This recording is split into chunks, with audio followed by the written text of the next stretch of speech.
दोस्तों, ऐसे बहुत से आविष्कार हैं जो हमारे ऋषियों मुनियों ने आज से हजारों वर्ष पहले ही कर दिए थे। लेकिन वैज्ञानिकों के लिए यह आविष्कार आज भी सपना ही है। हमारा खगोल विज्ञान तो आज भी इतना सटीक है कि जिस ग्रहण की भविष्यवाणी नासा बड़े बड़े सैटेलाइट के माध्यम से करता है, वह हम लोग कुछ कैलकुलेशन करके बड़ी आसानी से बता देते हैं। और हैरानी की बात यह है कि दोनों का समय एक ही होता है। लेकिन 1950 से पहले तो कोई सैटेलाइट अंतरिक्ष में था ही नहीं, फिर कैसे यह लोग समय निकालते होंगे। लेकिन हमारे सनातन धर्म का ज्ञान तो हजारों वर्षों से ऐसा ही चला आ रहा है और हमें पढ़ाया जाता है कि 9 ग्रहों के बारे में सबसे पहले केपलर ने बताया था। लेकिन हमारे वेदों में हजारों साल पहले से ही 9 ग्रहों के बारे में लिखा हुआ है और न केवल ग्रह बल्कि ब्रह्मांड उत्पत्ति और अंत के बारे में भी स्पष्ट रूप से लिखा हुआ है। पहले वैज्ञानिक मानते थे कि सूर्य स्थिर है, जबकि हमारे उपनिषदों में बताया गया है कि सूर्य स्थिर नहीं है, यह आकाश गंगा की परिक्रमा करता है। बहुत बाद में वैज्ञानिकों ने माना कि सूर्य स्थिर नहीं है बल्कि गतिशील है और न केवल सूर्य बल्कि यह संपूर्ण ब्रह्मांड भी फैलता जा रहा है। जिस प्रकार ब्रह्मांड में हर वस्तु की आयु के बाद उसका अंत होता है, उसी प्रकार ब्रह्मांड की आयु पूरी होने पर इसका अंत हो जाएगा। और बहुत से लोग कमेंट करके बोलते हैं कि भारत के लोगों ने कुछ नहीं बनाया, ताजमहल लाल किला मुगलों ने बनाया और बड़े बड़े पुल वगैरह अंग्रेजों ने बनाए हैं, तुम लोगों ने कुछ बनाया ही नहीं। तो उन लोगों को मैं बता देता हूँ कि हमारा आर्टिकल्चर तो इतना एडवांस था कि जिसकी तुम कल्पना भी नहीं कर सकते। लेपाक्षी मंदिर एक ऐसा मंदिर है जिसका एक भी खंभा जमीन को टच नहीं करता, फिर भी मंदिर हजारों सालों से खड़ा है। रत्नेश्वर महादेव मंदिर वाराणसी में एक ऐसा मंदिर है जो 9 डिग्री तक झुका हुआ है, पर आज तक इसका कुछ नहीं हुआ। कोल्हापुर में महालक्ष्मी देवी का मंदिर है जहां 2 विषुव अर्थात इक्विनोक्स होते हैं, 21 मार्च और 21 सितंबर को। तब सूर्य की किरण एक दिन देवी के पैर पर पड़ती है, दूसरे दिन हृदय पर और तीसरे दिन मस्तिष्क पर पड़कर निकल जाती है। बृहदेश्वर महादेव मंदिर तमिलनाडु में, मंदिर के ऊपर एक बहुत ही बड़ा पत्थर रखा हुआ है, लेकिन लोग समझ नहीं पा रहे हैं कि इतने बड़े पत्थर को इतनी ऊपर आखिर कैसे चढ़ाया गया होगा, क्योंकि उस समय तो इतनी मशीनरी वगैरह कुछ भी नहीं थी। और भी ऐसे अनगिनत उदाहरण हैं जिनका वैज्ञानिकों के पास कोई जवाब नहीं है। और तुम लोग हमें सिखाओगे कि हमने क्या बनाया है। दुनिया को योग भी हमारे सनातन धर्म की देन है और यह जितने धर्म बने हैं यह सब भी सनातन धर्म से ही निकले हुए हैं। समय की अवधारणा भी भारत की देन है और समय स्थान स्थान पर बदलता रहता है, लेकिन ग्रहों की स्थिति का जो समय है वह सभी जगह एक ही समान रहता है। सापेक्षता के सिद्धांत के अनुसार समय निरपेक्ष है। यह बात हमें हजारों साल पहले ही पता है। हमारे कैलेंडर में एक वर्ष में 12 माह होते हैं। दुनिया के लोगों ने यह भारत से ही चुराया है।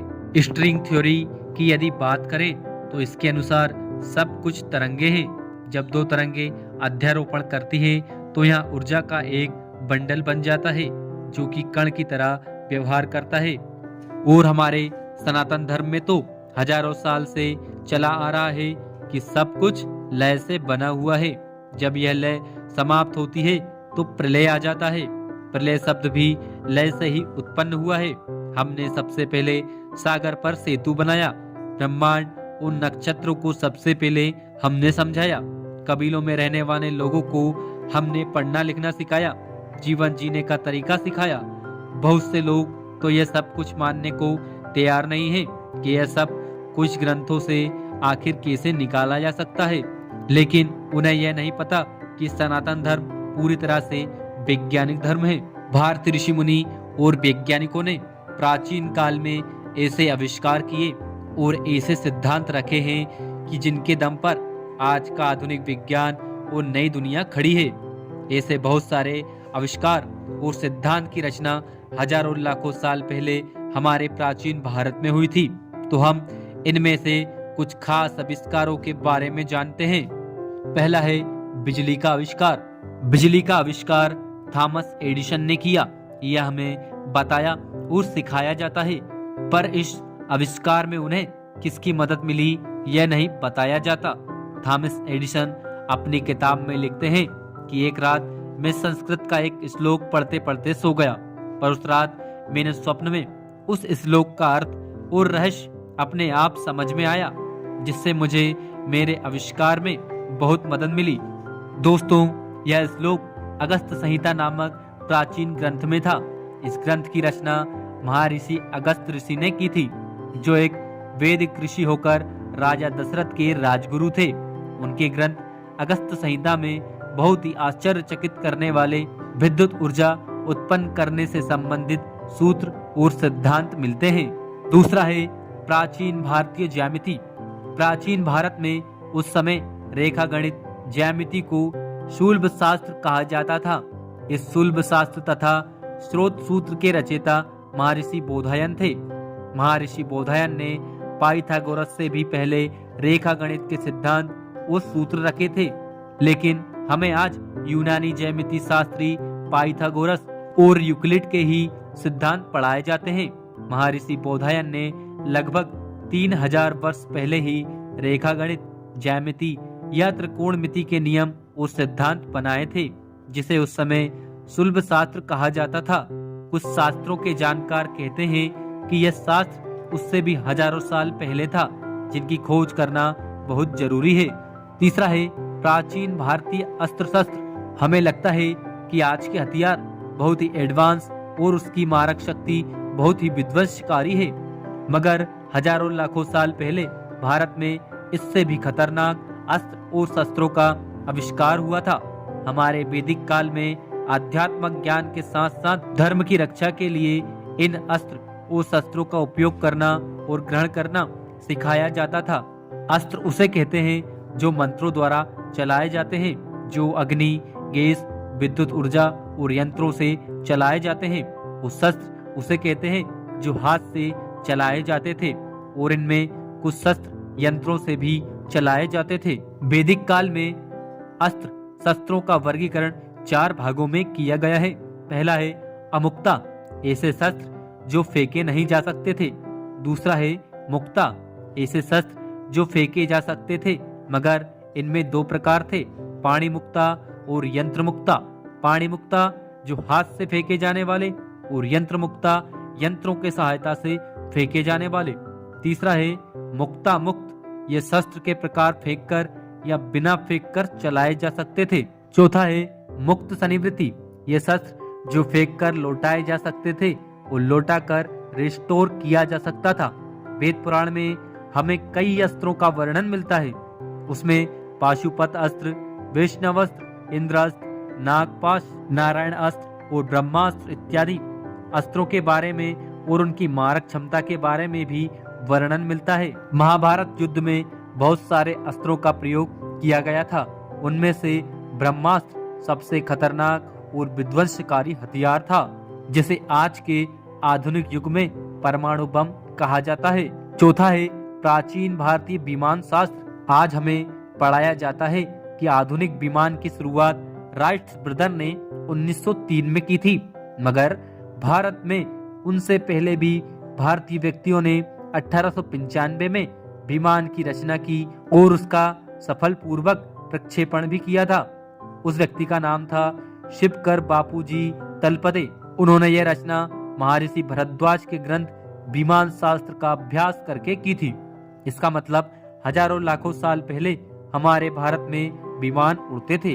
विमानों का उल्लेख हमें हमारे ग्रंथों में कई जगह पर मिलते हैं। इस विमान शास्त्र की रचना महर्षि भरद्वाज ने की थी।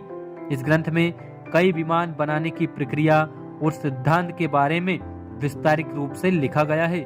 और तो और कई प्रकार के यंत्र और इंजनों का भी वर्णन किया गया है। उदाहरण के तौर पर देखा जाए तो रामायण में रावण के पास पुष्पक विमान होने का उल्लेख मिलता है। उस वक्त युद्ध के लिए भी विमान बनाए जाते थे। उनमें गोधा नामक ऐसा विमान था जो अदृश्य हो सकता था। ऐसे बहुत सारे विमानों की रचना और आविष्कार हमारे प्राचीन भारत में हजारों साल पहले हुए थे। पांचवा है प्राचीन भारतीय प्लास्टिक सर्जरी। हमें लगता है कि आधुनिक मेडिकल साइंस में ही मेडिकल सर्जरी हो रही है, लेकिन आज से 3000 साल पहले भी सर्जरी और प्लास्टिक सर्जरी का ज्ञान भारतवासियों को था। इन सभी जटिल सर्जरी के जनक आचार्य सुश्रुत हैं, जिन्हें विश्व का पहला शल्य चिकित्सक माना जाता है। प्लास्टिक सर्जरी का अर्थ है शरीर के किसी हिस्से को ठीक करना। प्राचीन भारत में युद्ध या किसी अन्य प्राकृतिक घटना में शरीर के अवयव या फिर कोई शरीर का भाग खराब या नष्ट हो जाता था, तब उन पर इलाज करने का काम आचार्य सुश्रुत करते थे। आचार्य सुश्रुत ने उस समय स्वास्थ्य वैज्ञानिकों के साथ मिलकर प्लास्टिक सर्जरी, मोतियाबिंद, कृत्रिम अंग लगाना और कई प्रकार की शस्त्रक्रिया के सिद्धांत बनाए थे।